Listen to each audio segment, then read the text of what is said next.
নমস্কার, আমার নতুন আরেকটি ভিডিওতে তোমাদের সবাইকে স্বাগত জানাই। শীতকালে এত রকমের পিঠেপুলির মধ্যে এই দুধ পুলি প্রায় আমাদের সকলেরই খুব প্রিয়। তাহলে চলো দেখে নেওয়া যাক এটা কিভাবে বানাচ্ছি। দুধ পুলির পুর বানানোর জন্য এখানে আমি কিছুটা পরিমাণে চাঁছি নিয়ে নিয়েছি, যেটাকে তোমরা অনেকে মোয়া বলে থাকো। তো এটার মধ্যে এবার পরিমাণ মতো পাটালি গুড় আর নারকেল কোড়া দিয়ে দিচ্ছি। এবারে সবটাকে ভালোভাবে মিশিয়ে নেব।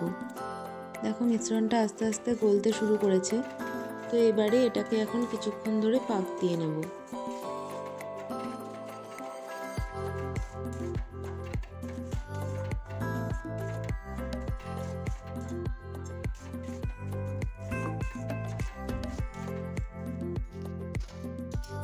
দুধ পুলির পুরটা একদম রেডি হয়ে গেছে। এটাকে পুরোপুরি শুকনো করে নামানোর দরকার নেই। থিকনেসটা যখন এরকম হয়ে যাবে তখন এটাকে নামিয়ে নিতে হবে, কারণ ঠান্ডা হয়ে গেলে এটা নিজেই শক্ত হয়ে যাবে। এবারে ডোটা বানানোর জন্য এখানে আমি চালের গুঁড়ো নিয়েছি, তার মধ্যে সামান্য লবণ দিয়ে এবারে অল্প অল্প করে গরম জল দিয়ে এটাকে মাখিয়ে নেব। এখানে আতপ চালের গুঁড়োর সাথে সামান্য সেদ্ধ চাল গুঁড়োও দিয়েছি। শুধু আতপ চালে করলে অনেক সময় শক্ত হয়ে যায়, তো তাই জন্য আমি এখানে সামান্য সেদ্ধ চাল অ্যাড করেছি। মাখিয়ে নেওয়ার পর এই অবস্থায় ঢাকা দিয়ে রেখে দেবো। এরপর কিছুক্ষণ পর ঢাকা খুলে এটাকে ভালোভাবে ডলে নেব।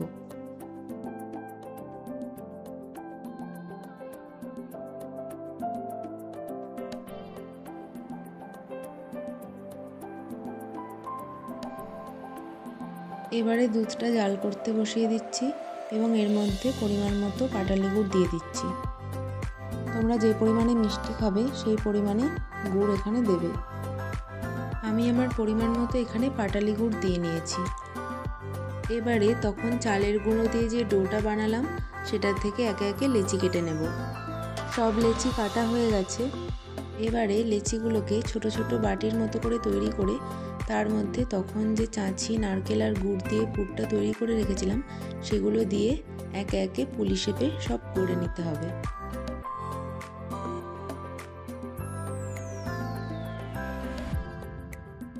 সব পিঠেগুলো গড়া হয়ে গেছে। দেখো এখানে দুধটা ভালোভাবে ফুটে উঠেছে।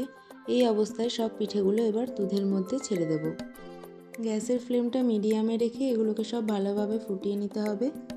ফুটতে ফুটতে এর কালারটা যখন আরেকটু গাঢ় হয়ে আসবে আর দুধটাও যখন আরেকটু শুকিয়ে যাবে তখন ফ্লেমটা অফ করে দেব। খুব সহজভাবেই এটা দেখানোর চেষ্টা করলাম। তোমরা সবাই কমেন্টে জানিও যে আজকের এই দুধ পুলির রেসিপি তোমাদের কেমন লেগেছে। যদি তোমাদের ভালো লেগে থাকে তাহলে লাইক, কমেন্ট আর একটা শেয়ার করে দিও। আর আমার এই চ্যানেলে যদি নতুন হয়ে থাকো তাহলে চ্যানেলটিকে সাবস্ক্রাইব করে দিও। সকলে ভালো থেকো, দেখা হচ্ছে পরের কোনো ভিডিওতে।